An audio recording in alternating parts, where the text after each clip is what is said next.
Hello जय हिंद दोस्तों। दो प्रैक्टिस सेट हमने ऑलरेडी कर रखे हैं, उनकी वीडियो हमने बना रखी है और आपके साथ शेयर भी कर रखी है। और ये दोनों पीडीएफ फाइल जो है, पहले वाली जो आपका प्रैक्टिस सेट 1 नंबर और जो 2 नंबर है, वो दोनों आपको पीडीएफ फाइल टेलीग्राम चैनल पर मिल जाएंगी। और ये जो तीसरा जो प्रैक्टिस सेट जो आज हम कर रहे हैं, इसकी पीडीएफ फाइल भी आप टेलीग्राम चैनल से डाउनलोड कर सकते हैं। दोस्तों वीडियो को ज़्यादा से ज़्यादा शेयर ज़रूर करें और आपको ये क्वेश्चन लिखने ज़रूर हैं। जब तक आप हैंड राइटिंग के नोट्स नहीं बनाएंगे तो आप कोई भी एग्ज़ाम क्रैक नहीं कर पाएंगे, ये गारंटी के साथ मैं कह सकता हूँ। आप कितने ही महंगे कोचिंग सेंटर में क्यों ना जाएं और कितना ही महंगा बैच क्यों ना खरीद लें, अगर कोई कोचिंग सेंटर ये भी बोले ना कि आप गारंटी के साथ इसको पढ़ो, उसमें भी आपने क्या बोला गया है कि इसको पढ़ो। ऐसा मंत्र किसी के पास नहीं है जो आप पैसे देंगे और सारा जो डाटा है वो आपके दिमाग में फीड कर दिया जाएगा। इसलिए पढ़ना तो आपको ही पड़ेगा।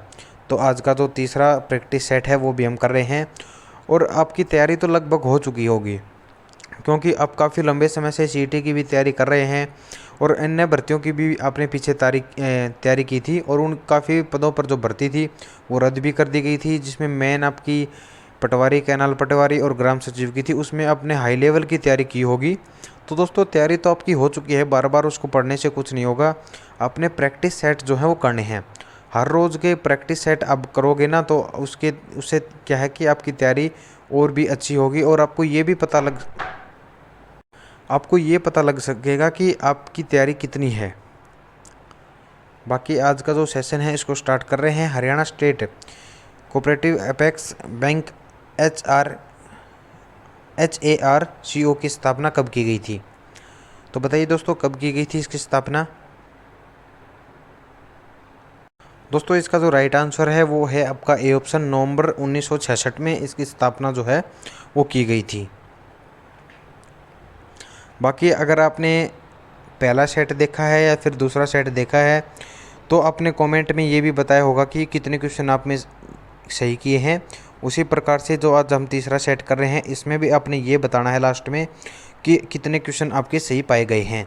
और आप हैंड राइटिंग के नोट्स तो ज़रूर बना रहे होंगे। बाकी इस पीडीएफ फाइल को टेलीग्राम चैनल से डाउनलोड कर सकते हैं, इसके नीचे आपको इसकी की भी मिल जाएगी। Haryana state health research centre की स्थापना कब की गई थी? 12 जून 2009 या 15 सितंबर 2010 या 18 अप्रैल 2011 या फिर 22 मई 2012? तो जल्दी बताइए दोस्तों, इसकी जो स्थापना है वो कब की गई थी? इसका जो राइट आंसर है वो है आपका डी ऑप्शन, 22 मई 2012 में जो है वो स्थापना इसकी की गई थी। तो देख लीजिए दोस्तों, आज आ गया है शहरी क्षेत्र का लिंग अनुपात कितना है। पिछले सेट में हमने ये पूछा था ग्रामीण क्षेत्र का जो लिंग अनुपात है वो कितना है। इसलिए मैं आपको बोलता हूँ कि आप प्रैक्टिस सेट ज़रूर करें। हर रोज़ के 4 से 5 प्रैक्टिस सेट करेंगे तो आपके काफ़ी क्वेश्चन उसमें कवर हो जाएंगे। तो दोस्तों कल हमने ग्रामीण के बारे में चर्चा की थी और आज हम शहरी लिंग अनुपात के बारे में चर्चा करेंगे। और आपको पता भी होगा 0 से लेकर 6 वर्ष के लिंग अनुपात शहरी क्षेत्र में कितना है। तो ग्रामीण का मैं बता देता हूँ, ग्रामीण का 835 है। अब आप शहरी का बता दीजिए कितना है। तो दोस्तों इसका जो राइट आंसर है वो है आपका 832। और एक बात और बता देता हूँ दोस्तों, अगर क्वेश्चन ये पूछ लिया जाए कि हरियाणा में शहरी अनुपात ज़्यादा है या फिर ग्रामीण अनुपात ज़्यादा है 0 से लेकर 6 तक, तो उसका जो राइट आंसर रहेगा वो आपका ग्रामीण रहेगा, क्योंकि आपको पता है ग्रामीण क्षेत्र में ज़्यादा लिंग अनुपात पाया जाता है हमेशा। उसका 335 के लगभग 835 के लगभग है और जो शहरी है उसका 832 है। अगला है, हरियाणा में न्यूनतम पुरुष साक्षरता दर वाले जिले बढ़ते क्रम में बताइए। तो दोस्तों पिछले प्रैक्टिस सेट में हमने घटते क्रम में पूछा था और इसमें बढ़ते क्रम में पूछा है, तो इसमें काफ़ी कवर हो जाते हैं। इसलिए हम बार बार बोल रहे हैं प्रैक्टिस सेट ज़रूर करें। कम से कम दिन के 4 से 5 प्रैक्टिस सेट ज़रूर लगाएं। और ऐप पर भी तैयारी कर सकते हैं, बिल्कुल फ्री में आप अपनी तैयारी को जांच सकते हैं कि कितने क्वेश्चन आप सही कर रहे हैं, कितनी तैयारी करने की और आवश्यकता है आपको और कितनी तैयारी आपकी हो चुकी है। तो क्वेश्चन नंबर 4 का जो राइट आंसर है इसका है सी, मेवात फतेहाबाद सिरसा, MFS। सीमा आयोग की स्मृति के तहत पंजाब पुनर्गठन विधेयक कब पारित किया गया था? तो बताइए दोस्तों, कब पारित किया गया था जो पंजाब पुनर्गठन है उसको? बहुत ही आसान क्वेश्चन है और बार बार लगातार भर्तियों में पूछा जाने वाला क्वेश्चन है ये आपका, और सीटी में भी इसके 90% चांस हैं इस क्वेश्चन के। इसका जो राइट आंसर है वो है 18 सितंबर 1966।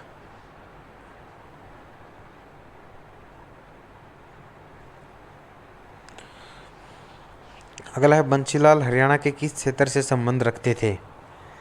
तो बहुत ही आसान क्वेश्चन है दोस्तों ये भी।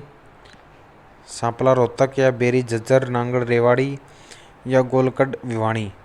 तो बताइए दोस्तों, बंसीलाल जो है वो हरियाणा के किस क्षेत्र से संबंध रखते थे? तो दोस्तों इसका राइट आंसर है आपका भिवानी। कई बार ओनली ज़िले का नाम भी पूछा जा सकता है इसमें। इसमें तो क्षेत्र का नाम पूछा गया है, उसमें ज़िले का नाम भी पूछा जा सकता है, तो इसका रहेगा भिवानी। कौन से किले की रानी की खिड़की कहाँ जाता है?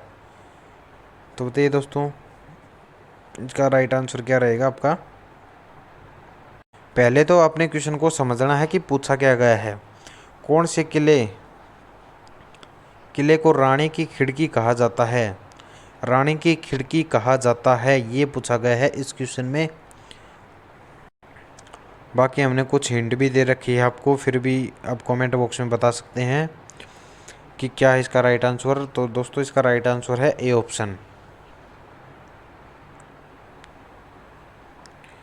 क्वेश्चन नंबर 8 आपका, पहलवान अशोक कुमार गर्ग को सितारा ए हिंद की उपाधि कब दी गई थी? तो इसके ऑप्शन ऊपर हैं, टाइपराइटर ने ऊपर दे दिए इसके ऑप्शन। तो बताइए दोस्तों, कब की गई थी? 1990 या 1991, 92 या 93? दोस्तों इसका जो राइट आंसर है वो है 1990। अगला है बुआ मुकबंद कहाँ पर स्थित है? रोहतक, झज्जर, भिवानी या फिर पलवल में? बहुत ही आसान क्वेश्चन है दोस्तों ये भी। क्वेश्चन नंबर 9 का जो राइट आंसर है वो है आपका बी ऑप्शन, झज्जर में। अगला है स्कंद कार्तिकेय मंदिर का निर्माण किसने करवाया था? तो किसके द्वारा इस मंदिर का निर्माण करवाया गया था दोस्तों? तो इसका जो राइट आंसर है वो है कुमार गुप्ता। कुमार गुप्ता के द्वारा इस मंदिर का जो निर्माण है वो करवाया गया था। दोस्तों वीडियो को एक बार शेयर ज़रूर कर देना अगर आपने अभी तक शेयर नहीं की है वीडियो को तो, और लाइक भी ज़रूर करना, क्योंकि आप एक लाइक करते हैं तो हमें एक मोटिवेशन मिलता है आगे वीडियो बनाने का। और कमेंट भी ज़रूर किया करो वीडियो में। टोपरा के प्रसाद लाट की स्थापना किसने की थी? तो बताइए दोस्तों, किसके द्वारा जो इसकी स्थापना है वो की गई थी? तो इसका जो राइट आंसर है आपका डी ऑप्शन है, महाराजा अशोक के द्वारा इसकी जो स्थापना है वो की गई थी। तो दोस्तों इस प्रकार के जो क्वेश्चन होते हैं उसमें आप कंफ्यूज हो जाते हो, तो आपको कंफ्यूज नहीं होना है, पहले क्वेश्चन को समझना है, उसके बाद इसका राइट आंसर आपने देना है। और पेपर में तो आपको पता है कि 100 क्वेश्चन पूछे जाते हैं और 90 मिनट का आपका समय मिलता है। तो आप क्या करो, पहले जो क्वेश्चन आपको आते हैं लगातार उन क्वेश्चनों को करो और उसके बाद अपने इन क्वेश्चनों को ध्यान से पढ़कर इन क्वेश्चनों का राइट आंसर दो, क्योंकि बाद में काफ़ी तो ऐसे हैं जिनके क्वेश्चन भी रह जाते हैं। और अब तो एचएससी क्या बड़ा बदलाव करने जा रही है, आपकी सीटी परीक्षा में शायद ये बदलाव आपको देखने को मिल सकता है। बाकी अभी तक तो इस पर चर्चा चल रही थी, बाकी फैसला अभी आया नहीं है कि होगा या नहीं होगा। एक बार तो ये बोला गया था कि 3D चश्मा जो है, सिर्फ जो 3D चश्मा लगाएंगे उन्हीं को वो प्रश्न पत्र है वो दिखाई देगा। तभी तो इस पर भी कोई चर्चा नहीं चल रही। और ये तो ज़रूर आई है कि जो आपके ऑप्शन इसमें 4 दिए गए हैं, पहले 4 ऑप्शन आते थे आपके और अब आपको 5 ऑप्शन दिए जाएंगे। अगर इन चारों में से आपको कोई ऑप्शन नहीं पता है तो अपने 5वें ऑप्शन को सिलेक्ट ज़रूर करना है, यानी कि 5वें ऑप्शन का गोला अपने ज़रूर भरना है। अगर आप 5वें ऑप्शन का गोला नहीं भरते हैं तो आपका जो पेपर है उसको रद्द कर दिया जाएगा। ये नकल को रोकने के लिए नया प्रावधान किया गया है और अब तो ये एचपीएससी की परीक्षाओं में भी लागू कर दिया है। तो आपने खाली तो बिल्कुल भी नहीं छोड़ना है, पेपर को करना ज़रूर है। बेशक से आप उसमें जो 5वां गोला दिया गया है उसको भर के आना। राजपूत शासक मोहन सिंह मंडार की रियासत हरियाणा में कहाँ पर थी? तो बताइए दोस्तों, कैथल, कुरुक्षेत्र, करनाल या फिर पानीपत। दोस्तों इसका जो राइट आंसर है वो है आपका कैथल, ए ऑप्शन। कैथल में राजपूत शासक मोहन की जो मंडार रियासत थी वो हरियाणा के कैथल जिले में स्थित है। अगला है दक्षिण हरियाणा की अरावली पहाड़ियों में भाग तथा पंचकुला जिले की मोरनिया पहाड़ियों का भाग उपयुक्त है। तो दोस्तों हमने इस पर हरियाणा जीके को जब स्टार्ट किया था, जो हरियाणा जीके की स्टार्टिंग थी हमारी, उसमें हमने मोटा मोटा ये आपको पढ़ा दिया था। इसमें हमें खूब चर्चा की थी अरावलियों की पहाड़ियों की। अगर वो वीडियो आपने देखी हो तो आप इसका जल्दी से जल्दी आंसर बताइए कि इसका जो राइट आंसर है वो क्या है। दोस्तों इसका जो राइट आंसर है वो है आपका सी ऑप्शन, पवन ऊर्जा हेतु। पवन ऊर्जा हेतु जो है इसका राइट आंसर है दोस्तों आपका।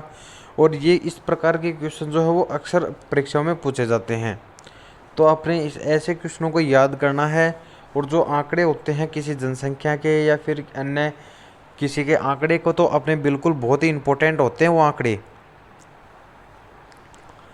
केंद्र सरकार द्वारा कहाँ ऑटोमोबाइल उद्योग के लिए अनुसंधान एवं विकास संस्थान प्राशित किया गया है, प्राथमिक किया गया है? तो दोस्तों कहाँ पर किया गया है? ऑटोमोबाइल के लिए। तो सबसे पहले तो आप ये बताइए कि हरियाणा में सबसे ज़्यादा जो उद्योग हैं वो कहाँ पर हैं? रोहतक में हैं या मानेसर में हैं, बहादुरगढ़ में हैं या फिर महेंद्रगढ़ में हैं? तो रोहतक में भी कोई नहीं है, बहादुरगढ़ में पार्ले की फैक्ट्री है, महेंद्रगढ़ ज़िले में कोई उद्योग नहीं है, बचा आपका मानेसर। तो इसका राइट आंसर भी मानेसर है। इस प्रकार से आप लगा लिया करो हिसाब और उसका राइट आंसर फिर दे दिया करो। 15 नंबर क्वेश्चन है आपका, अन्य जिला एवं गांव की सड़कें की लंबाई कितनी है? अन्य जिला एवं गांव की सड़कों की लंबाई कितनी है? ये क्वेश्चन मैंने पहले काफ़ी बार करवा रखा है और आपको पता भी होगा और आपने भी कहीं ना कहीं ये ज़रूर पढ़ा होगा बार बार ये क्वेश्चन। तो इसका जो राइट आंसर है वो है आपका डी ऑप्शन। दीनबंधु छोटूराम विज्ञान एवं प्रौद्योगिकी विश्वविद्यालय की स्थापना कब की गई थी? तो बताइए दोस्तों कब की गई थी? बाकी दोस्तों इसके ऑप्शन बहुत ही गजब दिए गए हैं। इसका राइट आंसर तो ए ऑप्शन है। इससे तो कोई मिलता जुलता ऑप्शन भी नहीं है। और मैंने पता है आप बी, सी या डी में से कुछ ना कुछ इसका राइट आंसर दे के आते पक्का से पक्का, क्योंकि आपको ये लगता कि ये तो तीनों इकट्ठे पूछ रखे हैं, मिलेगा तो इनमें से मिलेगा और ये तो हो ही नहीं सकता। आप ऐसा दिमाग लगाओगे, मुझे पता है क्योंकि अक्सर ऐसा करते हैं बच्चे। श्री कृष्ण संग्रहालय कुरुक्षेत्र की स्थापना कब की गई थी? तो बताइए दोस्तों कुरुक्षेत्र की स्थापना जो हो कृष्ण संग्रहालय की कुरुक्षेत्र में स्थापना जो है कब की गई थी? इसका जो राइट आंसर है वो है आपका बी ऑप्शन। अब एक बात सच ज़रूर बताना दोस्तों, आप कॉपी में लिख रहे हो या नहीं लिख रहे हो, सच्ची सच्ची बताना ये बात, आपको अपनी मम्मी की कसम है। इस आंदोलन के दौरान किसके बीच का क्षेत्र क्रांति के रंग में रंग गया था? तो बताइए दोस्तों इसका जो राइट आंसर है क्या रहेगा? दोस्तों इसका जो राइट आंसर है वो आपका बी ऑप्शन रहेगा, गंगा सतलुज। नेक्स्ट क्वेश्चन आपका, सोनाकुंड के कौन से ज़िले में स्थित है? सोनाकुंड जो है वो कौन से ज़िले में स्थित है? तो पहले तो ये बताइए सोना है कहाँ पर? फरीदाबाद में है, पंचकुला में है या इनमें से कोई नहीं, या फिर गुरुग्राम में है? बताइए दोस्तों कहाँ पर है सोना? इसका जो राइट आंसर है वो मैंने पहले ही लगा दिया था निशान, तो अगर आप समझ गए होंगे तो गुरुग्राम। और दोस्तों सूरजकुंड जो है वो की आकृति कैसी है, आप ये बताइए। सूरज कुंड जो है उसकी आकृति कैसी है? सूरज के जैसी है, चांद के जैसी है, या फिर सितारा के जैसी है? आपका सूरज, फिर से बना देता हूँ मैं एक बार। ये आपका सूरज है, ये आपका चांद है, ये आपका सितारा है। तो ये सूरज हो गया, ये चांद हो गया आपका, और ये स्टार। तो बताइए क्या है? क्योंकि काफ़ी बार ये क्वेश्चन पूछा जाता है, इसलिए कुंड का जब नाम आया तो मैंने ये क्वेश्चन आपके साथ शेयर किया है। तो इसका जो राइट आंसर रहेगा वो सूर्य रहेगा। ऑप्शन में सूर्य मिलेगा आपको। हरियाणा में Haryana non biodegradable garbage control act कौन से सन में लागू किया गया था? तो क्वेश्चन नंबर 20 का जो राइट आंसर है वो क्या रहेगा? बताइए दोस्तों, क्वेश्चन नंबर 20 का राइट आंसर रहेगा आपका 1998, सी ऑप्शन। टॉड आभूषण शरीर के किस अंग में पहना जाता है? दोस्तों हमने 2 प्रैक्टिस सेट पहले कर लिए हैं, उनमें भी इस प्रकार के क्वेश्चन आते हैं। तो हर रोज़ एक ना एक क्वेश्चन इस प्रकार का आपका ज़रूर आता है। और हम लगातार जब तक सीईटी की परीक्षा नहीं होगी जब तक हम प्रैक्टिस सेट ही करेंगे, क्योंकि तैयारी तो आप सभी ने कर रखी है। आप काफ़ी लंबे समय से तैयारी करते आ रहे हैं। पीछे ग्राम सचिव के लिए भी की थी, कैनाल पटवारी के लिए जो भर्तियां चल रही थी उनके लिए आप तैयारी तो कर रहे थे।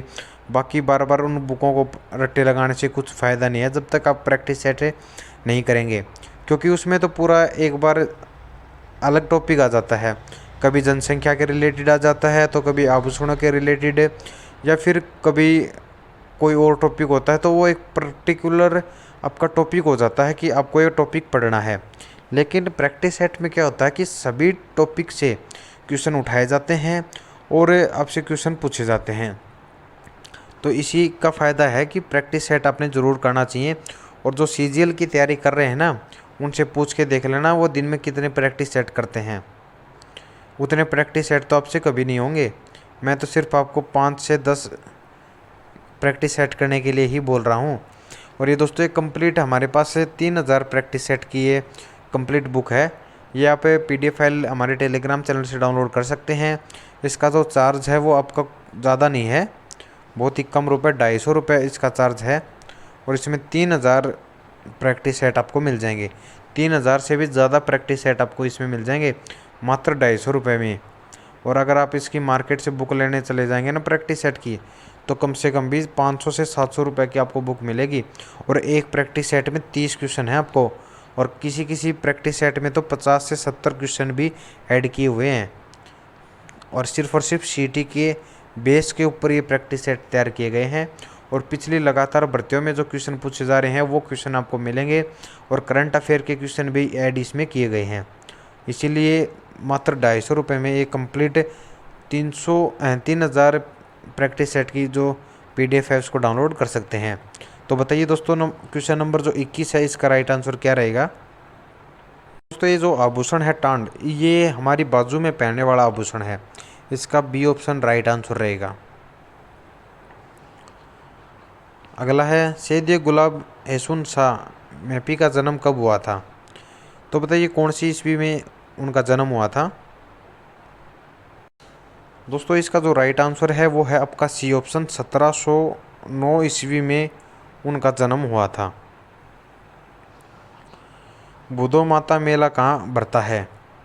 जो बुधो माता मेला है वो कहाँ पर बढ़ता है?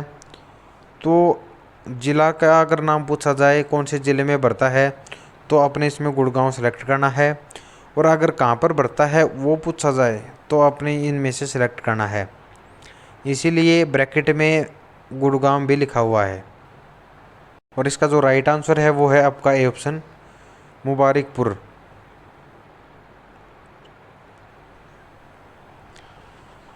परशुराम जयंती कब मनाई जाती है? तो दोस्तों जो परशुराम जयंती है, परशुराम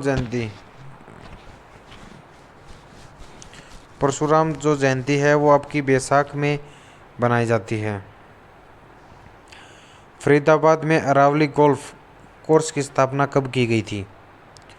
जो अरावली को गोल्फ कोर्स जो है उसकी स्थापना फरीदाबाद में कब की गई थी? तो ये आपकी स्थापना 1966 में की गई थी, 1966 में। पपैया पर्यटन स्थल की शुरुआत कब और कहाँ हुई थी? जो पपैया पर्यटन स्थल है उसकी शुरुआत कब और कहाँ पर की गई थी? दोस्तों इसकी जो शुरुआत है वो 1994 यानी कि 1994 में फतेहाबाद में की गई थी। अगला है, द्वितीय विश्व युद्ध में हरियाणा के गुड़गांव जिले से कुल कितने सैनिकों ने हिस्सा लिया था? कल जींद से पूछा गया था कि जब दूसरा युद्ध हुआ था तो उसमें जींद जिले से कितने सैनिकों ने हिस्सा लिया गया था, और आज पूछा गया है कि द्वितीय युद्ध में गुरुग्राम जिले से कितने सैनिकों ने उस युद्ध में हिस्सा लिया था। दोस्तों इसका राइट आंसर है आपका डी ऑप्शन, 22,405। हरियाणा में अब कितने सैन्य चक्र प्राप्त हो चुके हैं? तो दोस्तों इस पर तो हमने कल भी चर्चा की थी, और बताइए कि कितने सैन्य जो चक्र हैं वो हरियाणा में प्राप्त हुए हैं। तो उसका जो राइट आंसर है वो है 335।